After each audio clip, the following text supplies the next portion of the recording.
Assalamualaikum warahmatullahi wabarakatuh.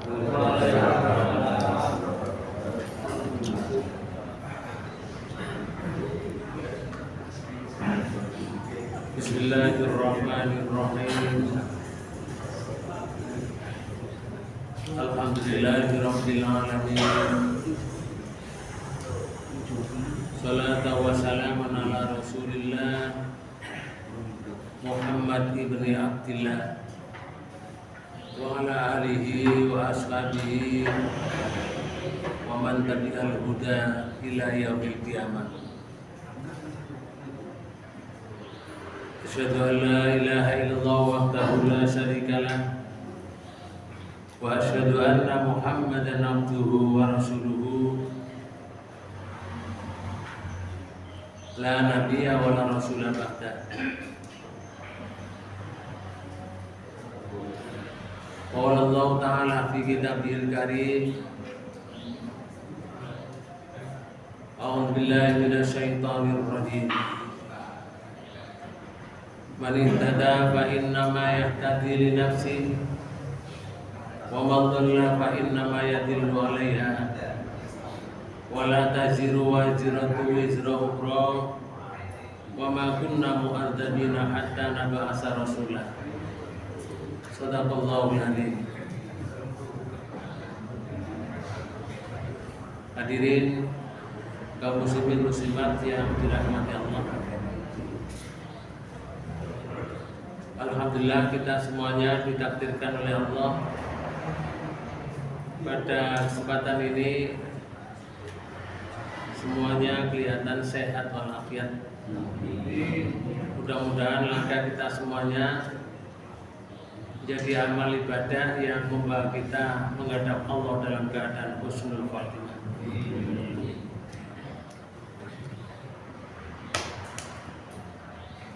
Bapak Ibu saudara sekalian, setiap kita tentu menginginkan rezeki yang lancar, setiap kita, dan penuh keberkahan. Namun tidak semua orang menyadari bahwa salah satu kunci utama untuk membuka pintu rezeki itu terletak pada lisan dan hati yang senantiasa dipenuhi dengan istighfar, yaitu permohonan ampun kepada Allah Subhanahu wa Ta'ala. Artinya permohonan ampun kepada Allah, istighfar bukan sekedar ucapan ritual, melainkan bentuk kesadaran dan kerendahan hati seorang hamba di hadapan Allah Subhanahu wa Ta'ala. Allah Maha mengabulkan doa, sebagaimana di dalam Quran surat Al-Mu'min surat 40 di ayat 60. Allah menyatakan, wa qala rabbukum ud'uni astajib lakum. Allah berfirman, berdoalah kepadaku, niscaya ku perkenankan doamu. Ditantang oleh Allah, berdoalah kamu kepadaku, niscaya ku perkenankan, saya kabulkan doamu. Innal ladzina yastakbiruna an ibadati, sesungguhnya orang-orang yang menyombongkan diri dari menyembahku. Artinya kalau orang itu tidak berdoa, tidak mau berdoa kepada Allah, itu yastakbiru, namanya menyombongkan diri.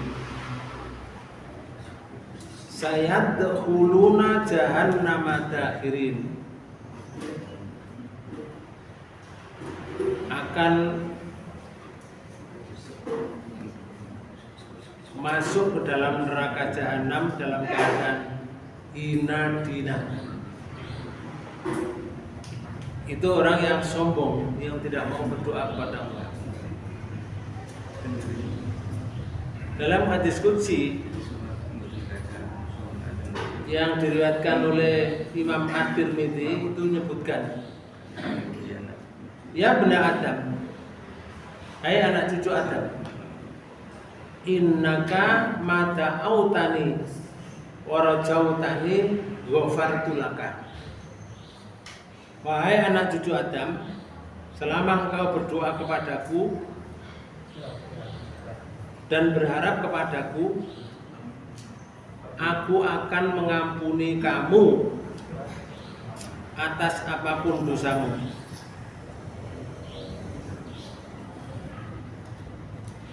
Maka minka wala ubali, dan aku tidak peduli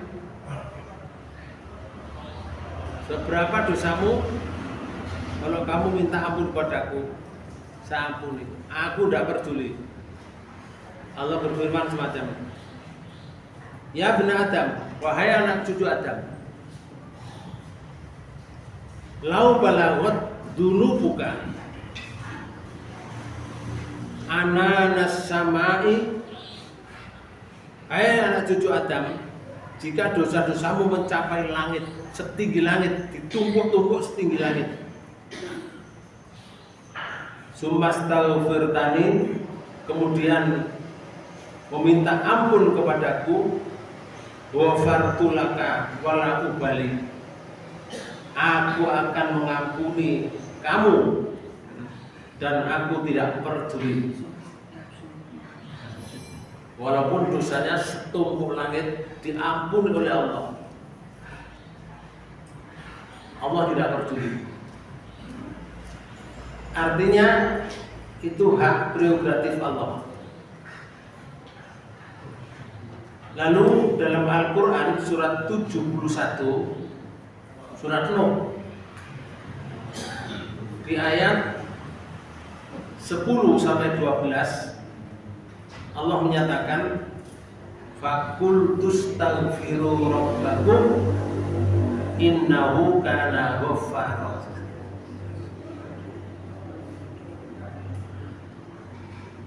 Lalu aku berkata kepada mereka, mohon ampun kepada Tuhanmu. Mohonlah kamu ampun kepada Tuhanmu.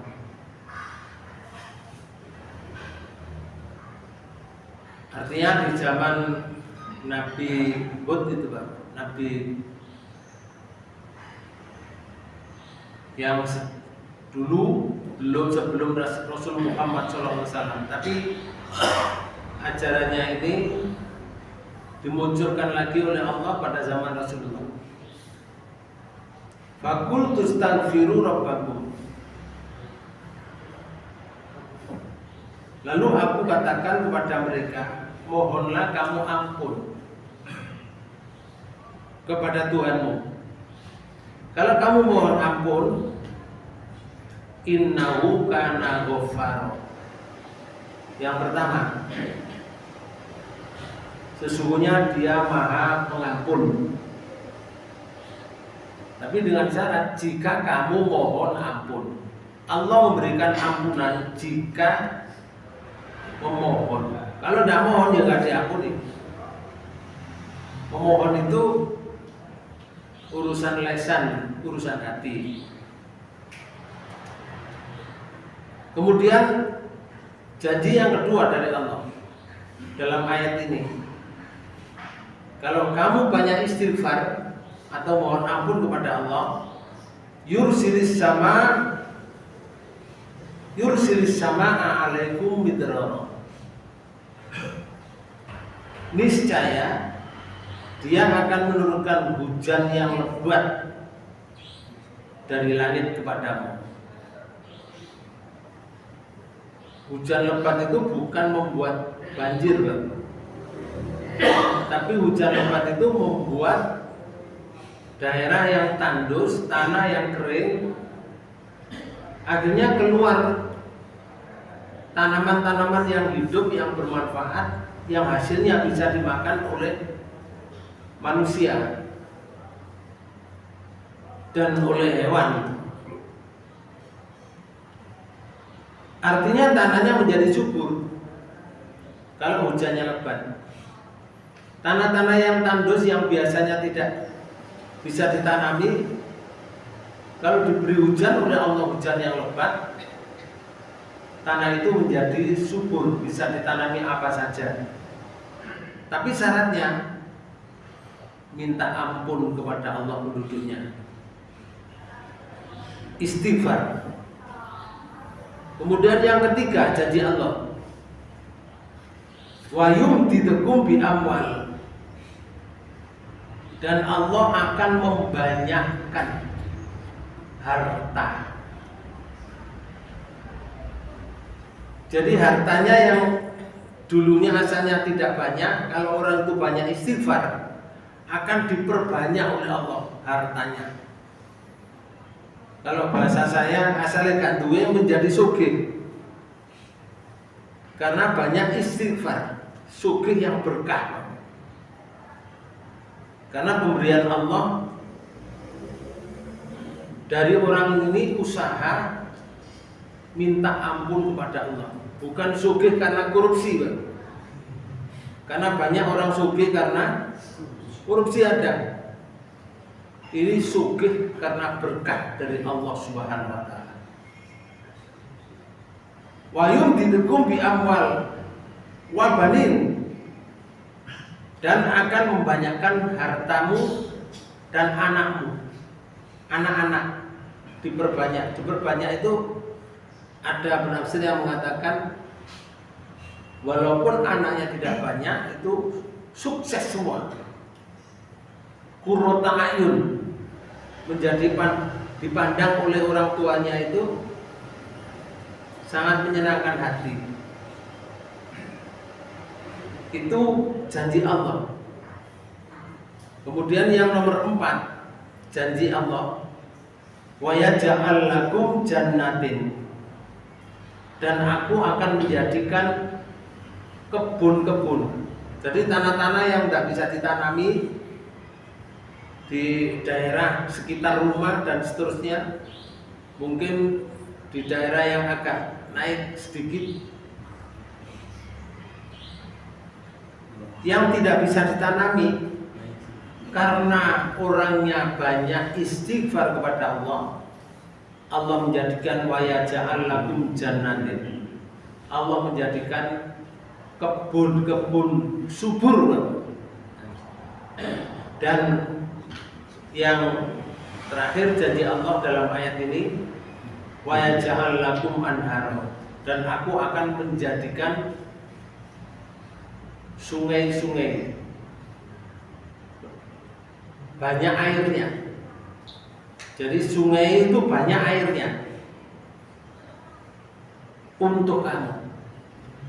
Siapa kamu? Yang dimaksud adalah orang yang istighfar kepada Allah. Karena istighfar itu dahsyat sekali, Bapak sekalian. Syekh Ahmad bin Muhammad As-Sawi Al-Maliki dalam kitab Hasyiatul Sawi ala Tafsiril Jalalain, di dalam juz 4 itu menyebutkan bahwa istighfar adalah kunci berbagai permasalahan, seperti sempitnya rezeki,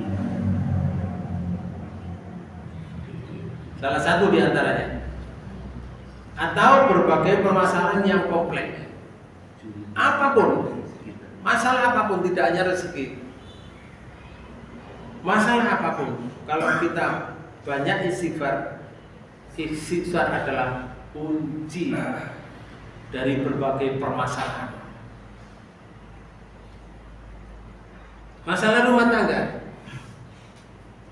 kuncinya di istighfar.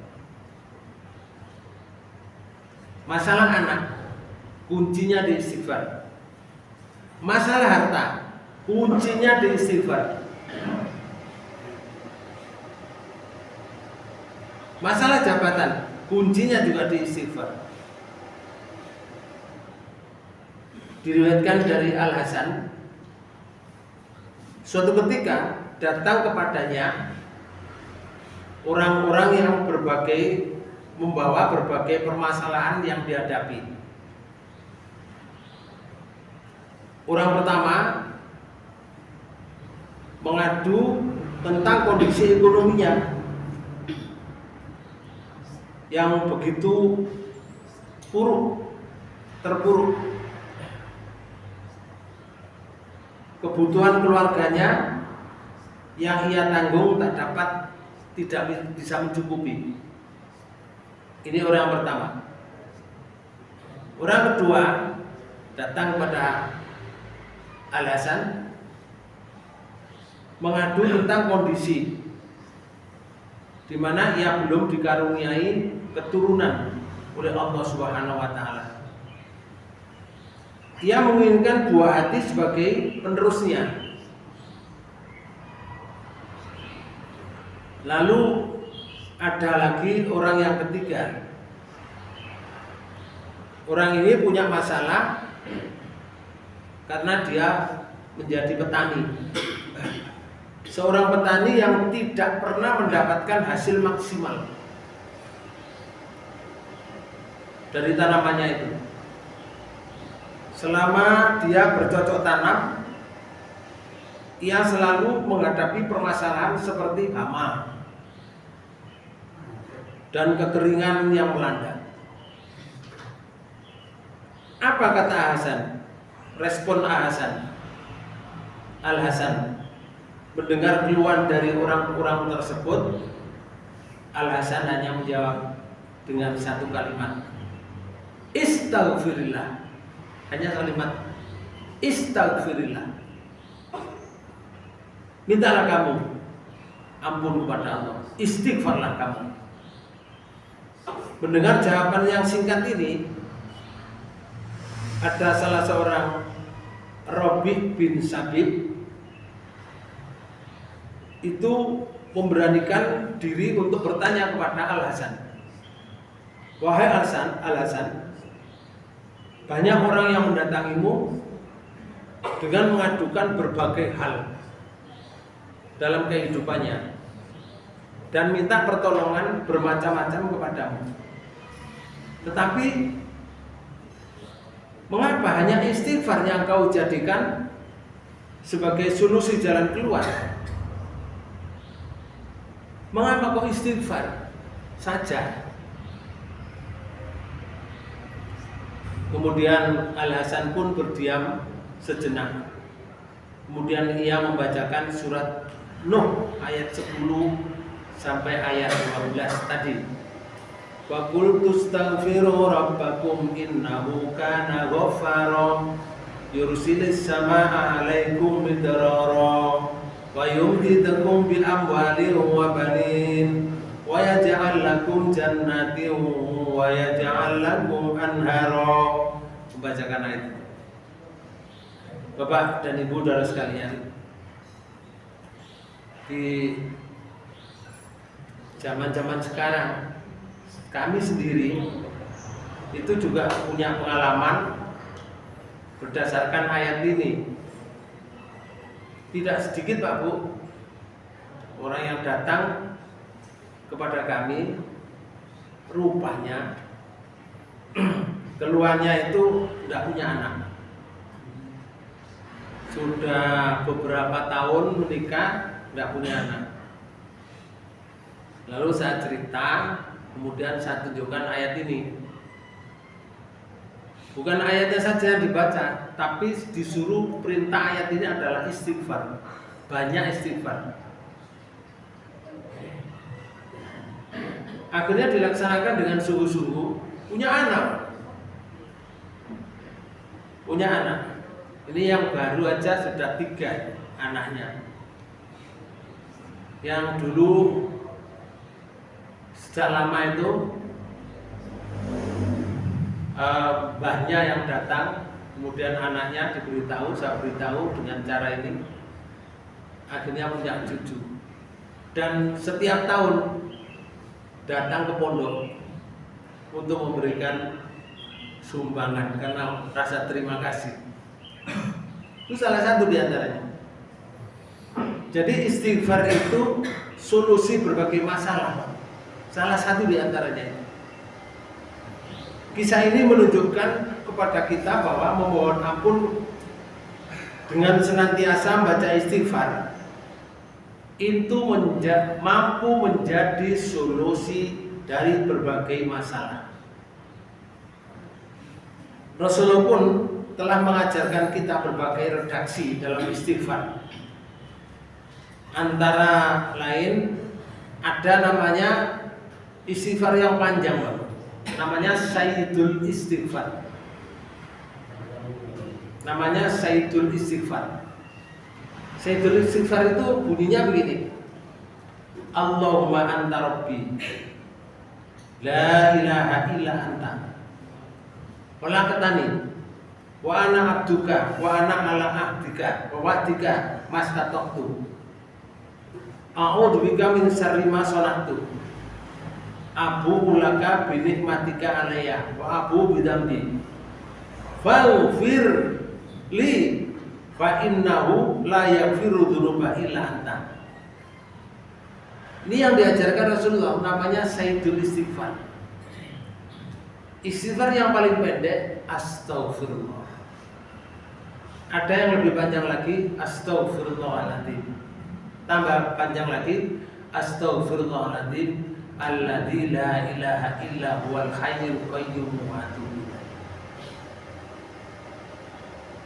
Dan ini yang paling panjang, namanya Sayyidul Istighfar. Kalau diterjemahkan itu begini, hai Tuhanku, Engkau Tuhanku, tiada Tuhan yang disembah selain Engkau. Engkau yang menciptakanku, aku adalah hamba-Mu, dan aku tetap berada di atas janji-Mu sebatas kemampuanku. Aku berlindung kepadamu dari kejahatan yang aku perbuat. Kepadamu aku mengakui segala nikmat-Mu kepadaku. Aku mengakui dosaku, maka ampunilah dosaku. Sungguh tiada yang mengampuni dosa kecuali Engkau. Hadis ini diriwayatkan oleh Abu Dawud dan Nasa'i dari Rasulullah langsung. Oleh karena itu, Bapak Ibu Saudara sekalian, dalam kitab Al-Adhkar karya Imam An-Nawawi itu menyebutkan dianjurkan untuk memasukkan Sayyidul Istighfar itu dalam doa harian. Doa harian, doa ya setiap hari begini, setiap doa suruh berdoa dengan Sayyidul Istighfar tadi. Hal ini sesuai dengan hadis Rasulullah yang diriwayatkan oleh Imam Bukhari dari Shaddad bin Aus. Hadisnya begini, wa man qalaha minan nahari mukinan biha fama tami yaumihi qabla ayyusi fa huwa min ahlil jannah. Oke. Makasih. Kemudian wa man qalaha minal laili wa huwa muqinun biha fa mata qabla ayyus biha fa huwa min ahlil jannah. Kalau diterjemahkan itu begini, barang siapa yang mengucapkan pada siang hari Sayyidul Istighfar tadi, Allahumma anta rabbi la ilaha illa anta tadi. Siapa yang mengucapkan pada siang hari dan ia meyakininya mengucapkan di siang hari, lalu dia mati pada hari itu sebelum waktu sore. Dia mati sebelum waktu sore, maka dia termasuk penghuni surga. Sebaliknya, dan barang siapa yang mengucapkan pada malam hari, kalau itu siang, diucapkan di malam hari, sore, dalam keadaan dia menyukainya atau meyakininya, lalu dia mati sebelum waktu pagi karena bacanya sore, sebelum waktu pagi meninggal, maka dia termasuk penghuni surga. Hadis itu riwayat Imam Bukhari, hadis sahih. Bapak dan Ibu saudara sekalian, karena itu istighfar ini adalah dahsyat kalau kita laksanakan dalam kehidupan, solusi segala permasalahan.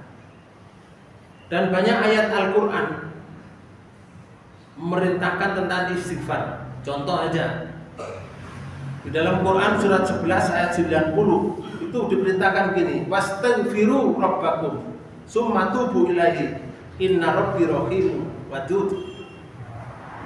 Dan mohonlah ampun kepada Tuhanmu, kemudian bertobatlah kamu kepadanya, sesungguhnya Tuhanmu Maha Penyayang lagi Maha Pengasih. Contoh lagi di surat 4 ayat 106, perintah untuk istighfar. Wastaghfirillah innallaha kana ghafurur rahim. Janji ini Pak Bu, janji Allah dari Quran. Kalau janji itu di Quran itu pasti terjadi, pasti. Karena Quran itu tidak ada yang bocor. La raiba fi. Dalam Quran itu tidak ada yang ragu-ragu isinya. Dan mohonlah ampun kepada Allah, sesungguhnya Allah Maha Pengampun lagi Maha Penyayang. Pokoknya jalur ampun, diampuni oleh Allah, disayang oleh Allah. Maka apa saja kira-kira manfaat istighfar itu? Pertama, kalau dia mengalami satu kejahatan diganti dengan kebajikan, itu salah satu di antara manfaatnya. Pertama itu kejahatan diganti menjadi kebaikan. Saat seorang hamba bertobat dan istighfar, maka jarak antara Allah dengan hambanya akan semakin dekat. Jarak antara hamba dengan Allah semakin dekat. Selain itu, bagi hamba yang selalu membersihkan jiwanya dari noda dosa, ia akan senantiasa diberikan kelapangan dan kemudahan dalam hidup. Bahkan manfaat istighfar juga akan membuat kejahatan yang selama ini kita perbuat diganti oleh Allah Subhanahu wa taala dengan kebaikan. Mana dasarnya? Di dalam Quran surat 25 di ayat 70 itu Allah menyatakan begini, illa man taba wa amana wa amila sholihan, kecuali orang yang bertobat, beriman dan mengerjakan amal soleh. Faulaika yubaddilullahu sayiatihim hasanatih, maka kejahatan mereka diganti Allah dengan kebajikan.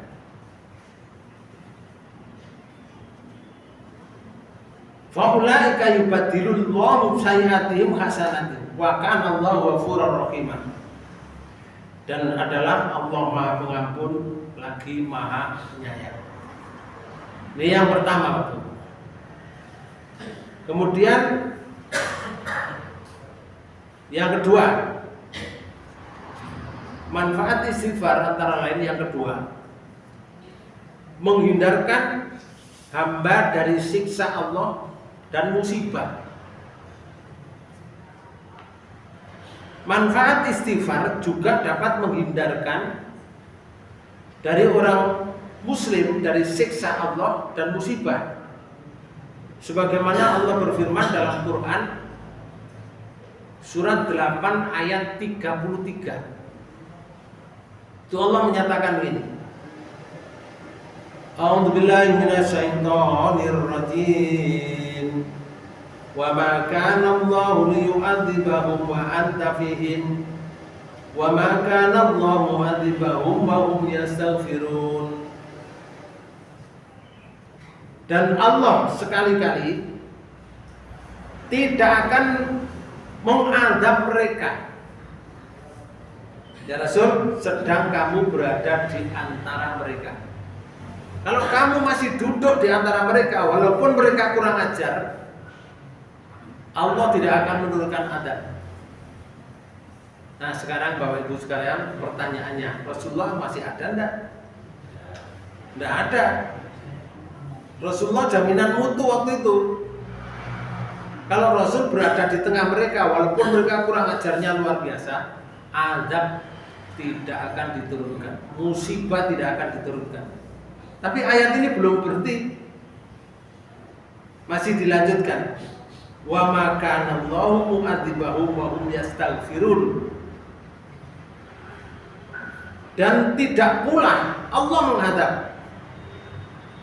kepada mereka kalau penduduknya itu, ini Rasulullah sudah tidak ada. Kalau penduduknya itu adalah yastaghfirun, mereka sedang meminta ampun kepada Allah.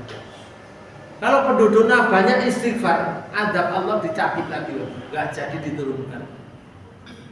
Ini kalau zaman setelah Rasulullah. Karena kalau dulu zaman Rasulullah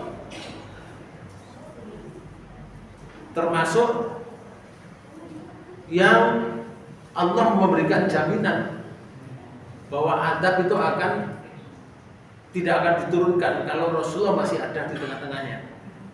Tapi sekarang Rasulullah tidak ada.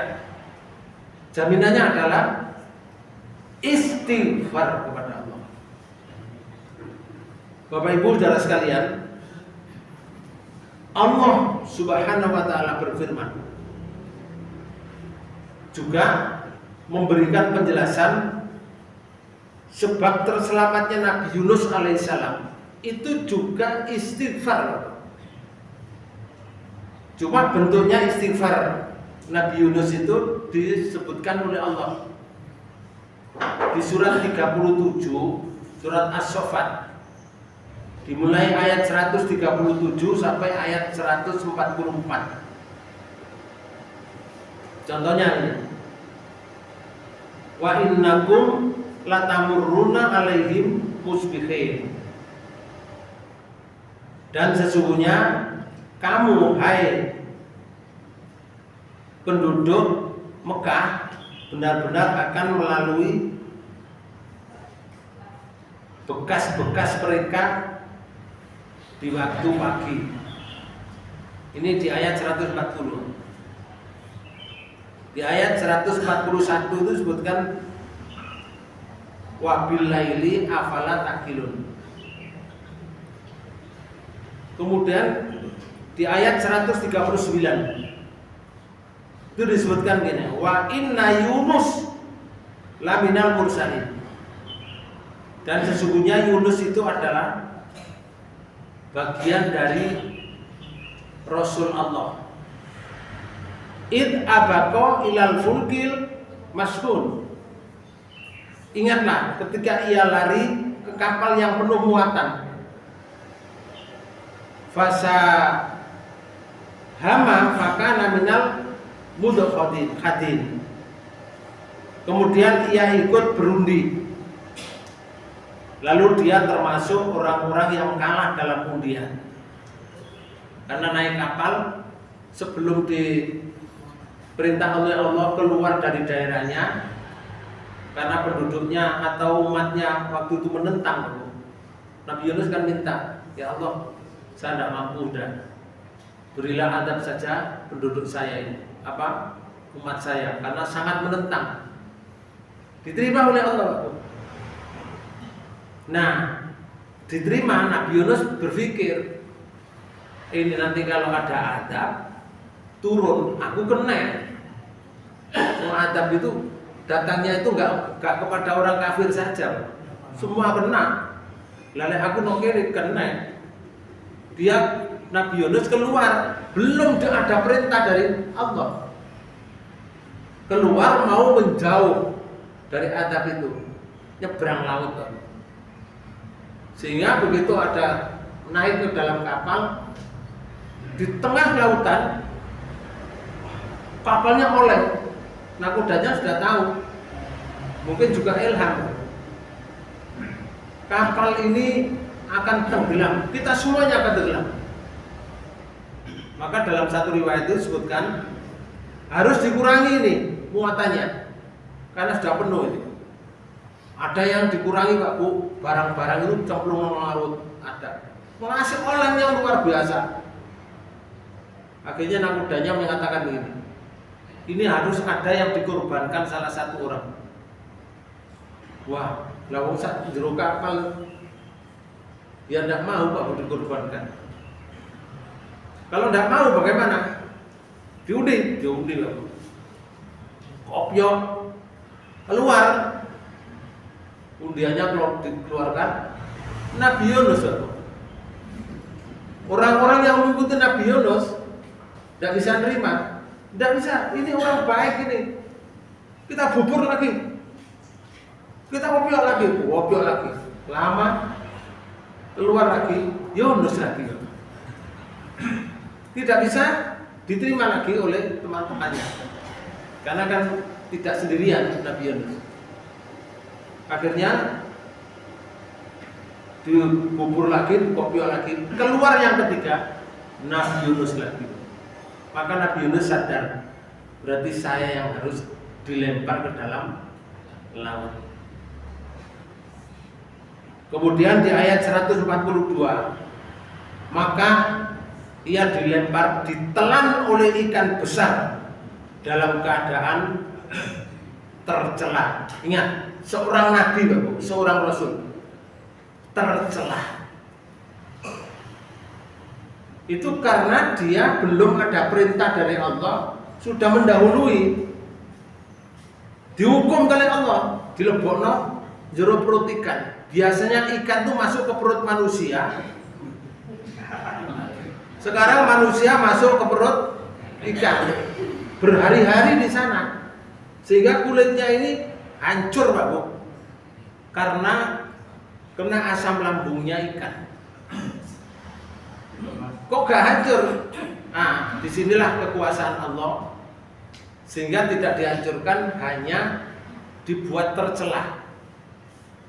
Kemudian kalau bernafas butuh O2. Apa ada di dalam perut ikan O2? Tidak ada. Susah Bapak Ibu, sakit luar biasa. Dibawa ke dasar laut, di tengah laut, dibawa ke sana kemari, ke benua dan seterusnya.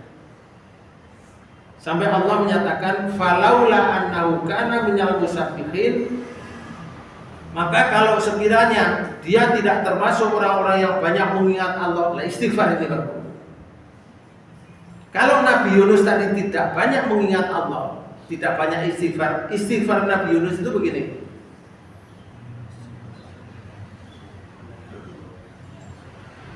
Nama?